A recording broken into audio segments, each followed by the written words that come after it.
ಅಳಿಯಂದ್ರೆ ಅಮ್ಮನ್ನ ಡಿಸ್ಚಾರ್ಜ್ ಮಾಡಿಕೊಂಡು ನಮ್ಮನೆ ಕರ್ಕೊಂಡು ಹೋಗ್ತೀವಿ. ಹೌದಪ್ಪ, ಅದೇ ಸರಿ. ಅಜ್ಜಿ ನಮ್ಮನೇಲಿದ್ರೆ ಅವ್ರಿಗೆ ಬೇಗ ಪ್ರಜ್ಞೆ ಬರ್ಬೋದು. ಹಾಗೆ ನಮಗೂ ಅವ್ರನ್ನ ನೋಡ್ಕೊಂಡು ಹೋಗೋಕ್ಕೆ ಸುಲಭ ಆಗುತ್ತೆ. ಸರಿ,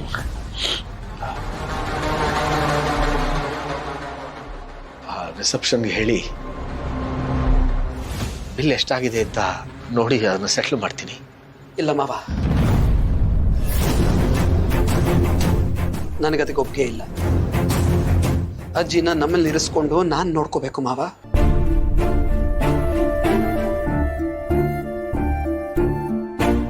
ನೋಡಿ, ಈಗಾಗಲೇ ನಿಮಗೆ ತೊಂದರೆ ಕೊಟ್ಟಾಗಿದೆ. ಇನ್ನು ಅಮ್ಮನ್ನ ಇಂಥ ಸ್ಥಿತಿಯಲ್ಲಿ ಮನೆಗೆ ಕಳಿಸ್ಕೊಡೋಕೆ ನನ್ನ ಮನಸ್ಸು ಒಪ್ತಾ ಇಲ್ಲ. ದಯವಿಟ್ಟು ನಮ್ಮಮ್ಮನ್ನ ನಮ್ಮನೆಗೆ ಕರ್ಕೊಂಡು ಹೋಗ್ತೇನೆ. ದಯವಿಟ್ಟು ಹಾಗನ್ಬೇಡಿ ಮಾವ. ನೋಡಿ, ಅಜ್ಜಿ ನಮ್ಮನೆಗೆ ಬಂದಾಗ ಅವ್ರಿಗೆ ಹಂಗಾಗಿರೋದು. ಅವ್ರು ಮತ್ತೆ ಮೊದಲಿನ ಥರ ಹುಷಾರಾಗಿ ಪೂರ್ತಿ ಲವಲವಿಕೆಯಿಂದ ಇರೋ ಥರ ಆಗೋವರೆಗೂ ನಮ್ಮಲ್ಲಿ ಅವ್ರು ಇರಿಸ್ಕೊಂಡು ವಾಪಸ್ ನಿಮ್ಮನೆಗೆ ಕಳಿಸ್ಕೊಡ್ತೀನಿ ಮಾವ. ಆಗ್ಲಿಂದ ನನಗೂ ಸಮಾಧಾನ. ದಯವಿಟ್ಟಿಲ್ಲ ಅನ್ಬೇಡಿ. ಜಾನ್ವಿಯವರೇ, ನೀವಾದ್ರೂ ಹೇಳಿ. ಹೌದಪ್ಪ, ಅವ್ರು ಹೇಳ್ತಿದ್ದಾರೆ ಅಂದಮೇಲೆ ಸರಿಯಾಗೇ ಇದೆ.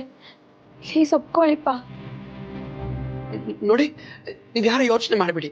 ಈ ಆಸ್ಪತ್ರೆಯಲ್ಲಿ ಹೆಂಗೆ ಅಜ್ಜಿ ನೋಡ್ಕೋತಿದ್ರೋ ಅಷ್ಟೇ ಮುತುವರ್ಜಿ ವಹಿಸಿ ನಾವಿಬ್ರು ಅಜ್ಜಿ ನೋಡ್ಕೋತೀವಿ. ಇಲ್ಲಿ ಏನ್ ಫೆಸಿಲಿಟೀಸ್ ಇತ್ತೋ ಎಲ್ಲದನ್ನು ನನ್ನ ಮನೇಲಿ ಕಲ್ಪಿಸ್ತೀನಿ. ಹಾಗಲ್ಲ ಅಳಿಯಂದ್ರೆ. ದಯವಿಟ್ಟು ಇಲ್ಲ ಅನ್ಬೇಡಿ ಮಾವ. ನಾನು ಹೋಗಿ ಡಿಸ್ಚಾರ್ಜ್ ಪ್ರೊಸೀಜರ್ ಮುಗಿಸ್ಕೊಂಡು ಬರ್ತೀನಿ.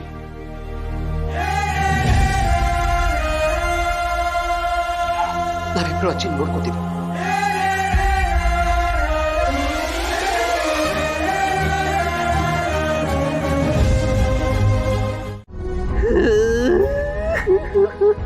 ವೆಂಕಿ, ವೆಂಕಿ, ವೆಂಕಿ,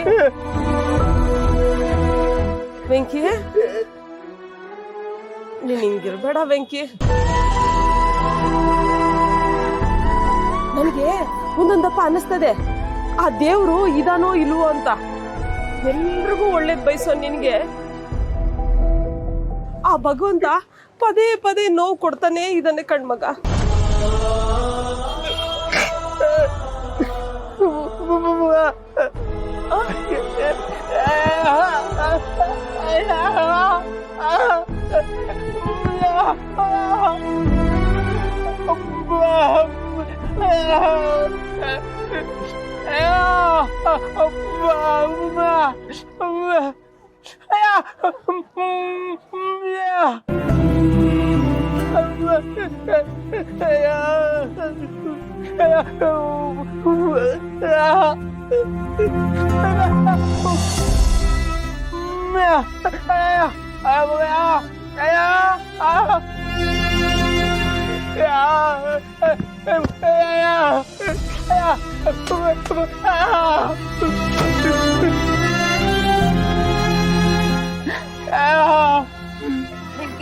ಇಲ್ಲೋಡ, ಅಲ್ಬೇಡ. ಅಜ್ಜಿ ಇವತ್ತು ಪ್ರಜ್ಞೆ ಇಲ್ದಿರ ಮಂಗಿರ್ಬೋದು, ಆದ್ರೆ ನೀನ್ ಕೂಗೋದು ಅಜ್ಜಿ ಕೇಳಿಸ್ತದೆ. ಇಲ್ಲೋಡು, ನಿನ್ ಮುಖ ನೋಡಕ್ಕಾದ್ರೂ ಅವ್ರು ಹುಷಾರಾಗಿ ಬಂದೇ ಬರ್ತಾರೆ. ಅಲ್ಬೇಡ. ಹೌದು ವೆಂಕಿ, ಕೆಲವು ಬಾಂಧವ್ಯಗಳಿಗೆ ಹತ್ರನೇ ಇರ್ಬೇಕು ಅಂತ ಏನಿಲ್ಲ ಕಣಪ್ಪ. ಯಾಕೆ ಅಂದ್ರೆ ನೀನು ಅವ್ರ ಮನ್ಸಲ್ಲಿದೀಯಾ.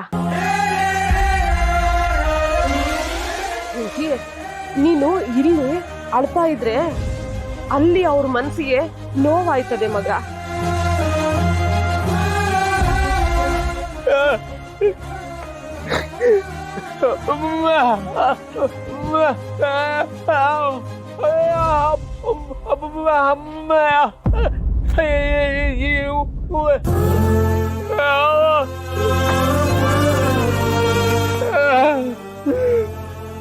ವೆಂಕಿ, ಅವ್ರನ್ನ ನೆನೆಸ್ಕೊಂಡ್ರೆ ಪಾಪ ಅನ್ಸುತ್ತೆ ವೆಂಕಿ. ಒಬ್ಬರಿಗೆ ಕೆಟ್ಟದ್ ಬಯಸುವಂತವ್ರಲ್ಲ, ಎಷ್ಟೇ ಕಷ್ಟ ಬಂದ್ರು ನಗ್ನಗ್ತಾ ಇರ್ತಾರೆ ಅಂತ ನೀನೇ ಹೇಳಿದ್ದೆ ಅಲ್ವಾ? ಅವರು ಒಳ್ಳೆತನನ ನೋಡಿ ಆ ದೇವ್ರಿಗೆ ಅಸೂಯೆ ಬಂದಿರ್ಬೇಕು ಮಗ. ಅದಕ್ಕೆ ಒಂದಾದ್ಮೇಲೆ ಒಂದು ಕಷ್ಟ ಕೊಡ್ತಾನೇ ಇದ್ದಾನೆ. ಅಪ್ಪಯ್ಯ, ಹೇಳಲ್ಲ ಮರಗೌಡ. ಅಜ್ಜಿ ಕಾಶಿ ಯಾತ್ರೆಗೆ ಅಂತ ಮನೆ ಬಿಟ್ಟು ಹೋಗಿ ತುಂಬ ದಿನ ಆಗ್ಬಿಟ್ಟಿತ್ತು ಕಣಪ್ಪಯ್ಯ. ಅವಳೆಲ್ಲಾ ತೀರ್ಥಯಾತ್ರೆಯನ್ನು ಮುಗಿಸ್ಕೊಂಡು ವಾಪಸ್ ಬರ್ತಾ ಇರೋದು ನಂಗಂತೂ ಖುಷಿ ಆಯ್ತದೆ ಕಣಪ್ಪಯ್ಯ. ತೂಕಲ್ಲ ಮರಗೌಡ, ನಮ್ಮವ್ವ ಸುಮ್ಕೆ ಮನೆನ ಒಂದು ಮೂಲೆ ಕೂತಿದ್ರು ಒಂದು ಲಕ್ಷಣ ಕಲ. ಅವಳ ಮನೇಲಿ ಇಲ್ಲದೆ ಮನೆಯೆಲ್ಲ ಒಂಥರ ಬಿಕೋ ಅನ್ನಿಸ್ತಿತ್ತು. ಈಗೇನು ನಮ್ಮವ್ವ ಬರ್ತಾವಳಲ್ಲ ನೋಡು, ನಮ್ಮನೆ ವಾತಾವರಣನೇ ಬದಲಾಗೋಯ್ತದ ಕಲ. ನೀವ್ ಹೇಳೋದು ದಿಟ ಕಣಪ್ಪಯ್ಯ. ಅಜ್ಜಿ ಇಲ್ಲಿ ಕೂತ್ಕೊಂಡಿದ್ರೆ ಮನೆಗೆ ಒಂದ್ ಗತ್ತು ಕಣಪ್ಪಯ್ಯ. ತೂಕಲ್ಲ ಆದ್ರೂ ಯಾಕೋ ಒಂಚೂರು ದಿಗ್ಲಾಯ್ತದೆ ಕಣಪ್ಪಯ್ಯ. ಯಾಕ್ಲಾ ಬೈಬೆ, ಯಾಕೆ ಏನಾಯ್ತಲಾ? ನಮ್ ಸಿದ್ದು ವಿಚಾರ ಅಜ್ಜಿ ಗೊತ್ತಾಗ್ಬಿಟ್ಟದೆ ಕಣಪ್ಪಯ್ಯ. ಅವಳು ಬಂದು ಇನ್ನೇನ್ ರಂಪ ಮಾಡೋಳು ಅಂತ ಭಯ ಆಯ್ತದೆ. ತೂಕಲ್ಲ ನನಗೂ ಒಂಥರ ಭಯ. ಅಯ್ಯೋ, ಈ ಟೈಮ್ನಾಗೆ ನಿಮ್ಮ ಅವ್ವ ಬೇರೆ ಮನೇಲಿಲ್ಲ. ನಮ್ಮ ಅವ್ವಗೆ ಹೆಂಗ್ಲ ಸಮಾಧಾನ ಪಡಿಸೋದು?